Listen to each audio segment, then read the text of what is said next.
Hello, everyone. Welcome to my presentation titled In Plurilingualism as Intrinsic Capacity, Exploring Chinese EFL Teachers' Classroom Language Practices. Before I go, I want to apologize that due to the limits of this limit time of the presentation, and I'm still in the process of data analysis, so I can only share some of the preliminary findings that I found very intriguing or very meaningful so far. So I like, since my project is about language learning and teaching, I'd like to share to start with my own plurilingual trajectory. Before I went to the elementary school, I was already fluent in two Chinese dialects spoken by my parents. I learned very limited Russian from my grandpa, who has been studying in the Russia for a lot of years. But he stopped teaching me when I was 5 years old because my mom thought it was too complicated for me as a 5 years old child to contact too many different languages at the same time, because she found that I kind of mixing different languages and made a lot of structure and grammar errors and mistakes. So sadly, Russian was kind of faded in my linguistic repertoire. Then I went to school and Mandarin became my primary language because speaking Mandarin at school was mandatory. In grade 3, I started to learn English as the first foreign language, and I also took Japanese and Korean classes during my undergraduate. So my proficiency in different languages is continuously fluctuating and really depends on how much time and effort I invest into them. To better situate my research in the macro context, I like to talk about some of the conventional views of EFL education in mainland China. And I have to say that those views are very traditional and conditional. They are now being questioned and challenged by a lot of researchers. The first is that English has been taught as a foreign language since 1964 in mainland China, and which means in mainland China, we are not in an English-speaking country. So students and teachers lack of a lot of the opportunities for real-life language practices, which makes we overly emphasize the target language cultural input and highly recommend the English-only classroom policy because we want to help our students to maximize their exposure to the target language. And also for years, English and Chinese are taught as separate and bounded entities because our educators believe that English and Chinese belong to very different language families, which making the first language as the hindrance in learning a new language. And code switching and other forms of language mixing are not encouraged because we regard it as the illegitimate mode of expression. But recently, a growing number of language educators and linguists from China began to question those kind of conventional ideas of EFL education. We started to ask and think, what's the ultimate goal of learning a foreign language or even learning an additional language? Is it like passing the exams or achieving the native-like speaking standard or proficiency level, or to really help our Chinese EFL learners become a well-rounded bilingual or plurilingual speakers? So there is an urgent need to help our students develop the local cultural confidence, to help them express their cultural identity, to improve the intercultural communication skills, raise the awareness to take the Chinese culture to the global stage, and also to reframe our EFL learning as bilingual education. So a little bit about micro context, me as the teacher, when I was teaching English in China, in my generation, our teaching are profoundly impacted by a lot of second language acquisition theories, like the Krashen's input hypothesis, Swan's comprehensible output hypothesis, and all of them are telling me that the best way to teach a foreign language is to immerse our students in the target language. That is why we are seeking to ban or minimize the role of first language.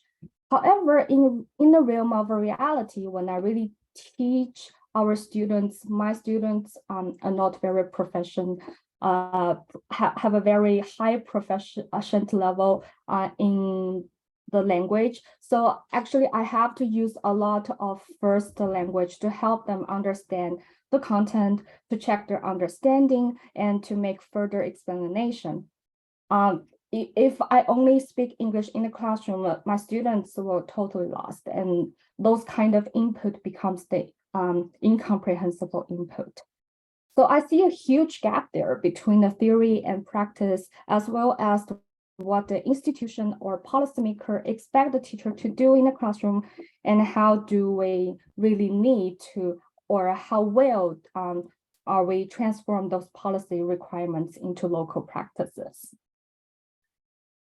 So I have attended a lot of workshops and lectures and presentations on the topic like the plurilingualism and translanguaging. I found a lot of monolingual speaker or teachers ask the same question. Like, this theory is very great, but I really want to teach plurilingually, but how? So this makes me think about myself and other EFO teacher back in China. We speak at least 2 different languages, and we share the first language with our students. Even we do not know, even those teachers do not know so much deep information about plurilingualism. This is the intrinsic capacity, so they're actually using a lot of strategies. So I decided to go back to China and to take a deep look at the current EFO teachers in China and find out in what ways or for what reasons do they use the plurilingual intrinsic capacity in the classroom to help our students to make meaning. So the selected university is the top 150 out of 3,000 universities across the country. And it is located in an inland provincial capital city. And I say it is relatively low level internationalization because our students, the students and teachers do not have a lot of opportunities to interact with the native speaker of English and cultural others. All new enrolled non-English major students are required to take general English courses and were placed into 3 different levels based on their English score from the college entrance examination. 5 participants were recruited for this my ethnographic case study, and the major data comes from the demographic questionnaire, the total 6 hour and 18-minute semi-structured interviews with each participant, and I have observed their teaching total in 45 hours. I made field notes, I audio recorded, and I also analyzed my research memos and some documents from the national level and institutional level.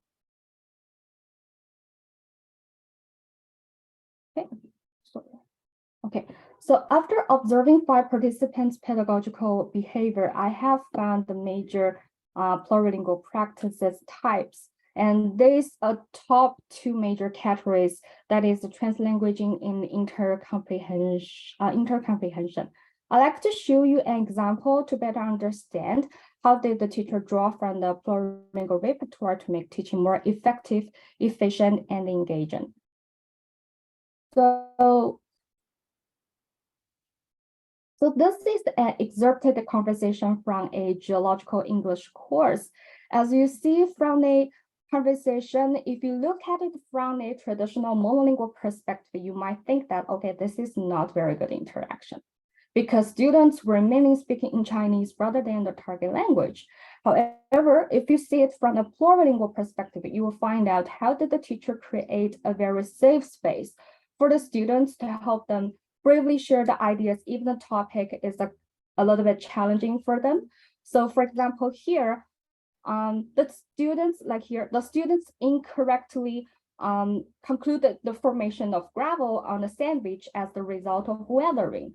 Then the teacher used the simple 2 Chinese terms to help herself quickly understand whether the student had a language problem or a content problem, which is very important. So finally, she ended up successfully helping the students expanding the linguistic repertoire and also check their content knowledge. So as the interaction going, I found later on students got more engaged and more brave, and more students were willing to speak. And some of the students mentioned about 2 different types of weathering, both in Chinese and in English.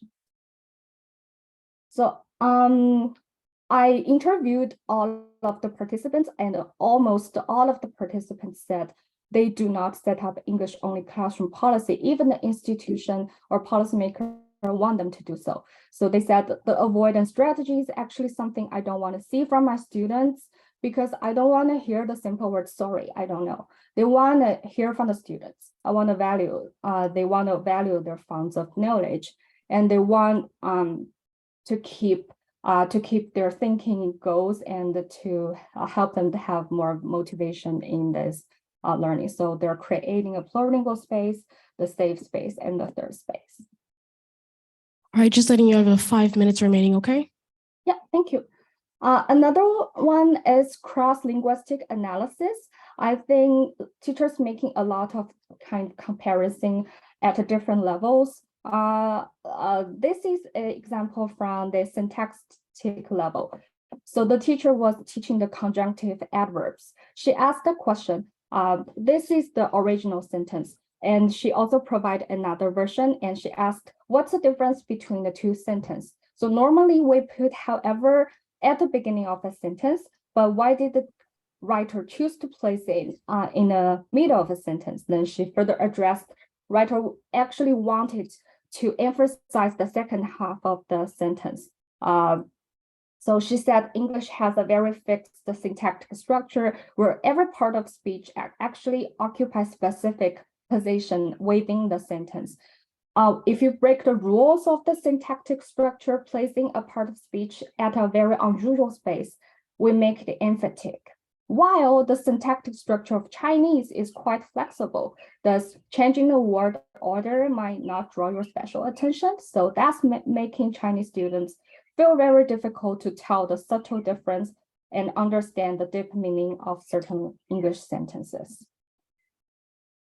The next major category is the cross-cultural analysis and comparison. What I found very intriguing is the teacher participants' understanding of the depth of cultural inclusion. Many of them fail to extend it beyond the surface level stereotypes where generalization is more like a tourist-like cultural teaching. It is due to a lot of complicated reasons, like the limited resources, limited time, and the students' expectation, and the teacher themselves' lack of cultural training. And after examining the textbook and interviewing the teacher, I also found how institutions select the textbooks impact teachers' understanding and their teaching practices. So when speaking of whose culture to be included for multicultural education, participants indicate that textbooks are quite Anglo-American cultural center, and cultural values are presented in a very universal way, where teachers and students have little room to discuss and negotiate different opinions from diverse perspectives. So finally, I'd like to say teaching plurilingually is not a very obstacle thing that will make the teacher and students intimidated.